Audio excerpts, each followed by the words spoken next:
नरसिम्हा राव चौधरी चरण सिंह समेत 3 लोगों को भारत रत्न दिया गया, जिसको लेकर आरजेडी प्रवक्ता मृत्युंजय तिवारी ने कहा कि यह लोग भारत रत्न के असली हकदार थे, इन्हें सम्मान मिलना ही चाहिए था। आगे उन्होंने कहा कि लोहिया जी को और काशीराम जी को भी भारत रत्न मिलना चाहिए। ये भारत रत्न तो जिस शख्सियत को मिला है वो सर्व भारत रत्न के हकदार हैं। यही बीजेपी इन लोगों को अपमानित करती रही है। हम लोग ने कहा है कि लोहिया जी को मिलना चाहिए, काशीराम जी को भी मिलना चाहिए। ये बीजेपी वाले कल तक नरसिम्हा राव जी के ऊपर क्या क्या आरोप लगाते रहे थे घोटालों के। चौधरी चरण सिंह जी को अपमानित करने का काम किया। हमारी पार्टी तो सब दिन समर्थक रही और हम लोग मांग बराबर करते रहे। कर्पूरी ठाकुर जी को भी भारत रत्न मिला, तो ये मांग तेजस्वी यादव जी ने प्रधानमंत्री जी के सामने विधानसभा के परिसर में कहा था। देखिए, भारत आरजेडी प्रवक्ता एजाज अहमद ने बीजेपी पर निशाना साधते हुए कहा कि वो अपने घर में देखे किस तरीके से द्वेष उत्पन्न हो रहा है। हमारे घर में झांकना बंद करें। हम विचारों से बंधे हुए हैं। नीतीश कुमार के जाने से कुछ होने वाला नहीं है। इंडिया गठबंधन उन शक्तियों को खत्म करने के लिए बनी है जो आज विधि व्यवस्था बनी हुई है। वहीं इसके साथ उन्होंने कहा कि आने वाले लोकसभा चुनाव में नीतीश कुमार को खामियाजा भुगतना ही होगा।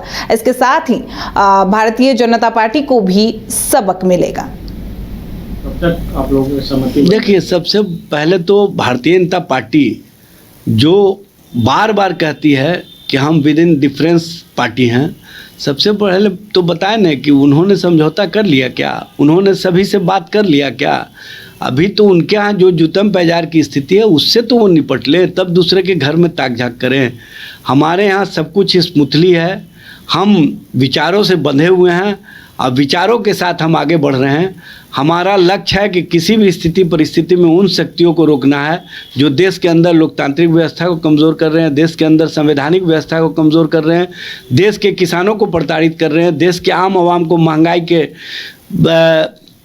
चरम सीमा पर पहुंचा करके उनके साथ जो छल कर रहे हैं, नौजवानों को रोज़गार के मामले में, छात्रों को बेहतर शिक्षा के वातावरण उनके लिए नहीं बने, इसके लिए जो महंगी शिक्षा कर दिया है, उन चीज़ों के खिलाफ हम जो संकल्पित होकर के आगे बढ़ रहे हैं।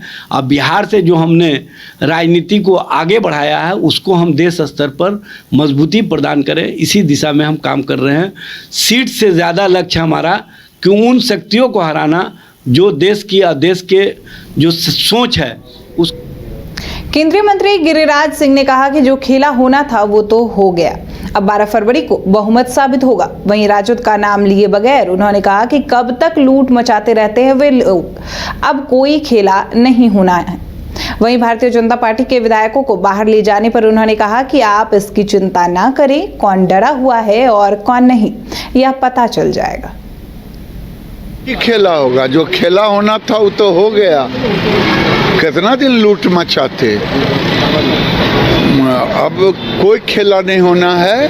अब मैं पहले भी कहा, रस्सी जड़ गई है, ऐंठन नहीं गई है।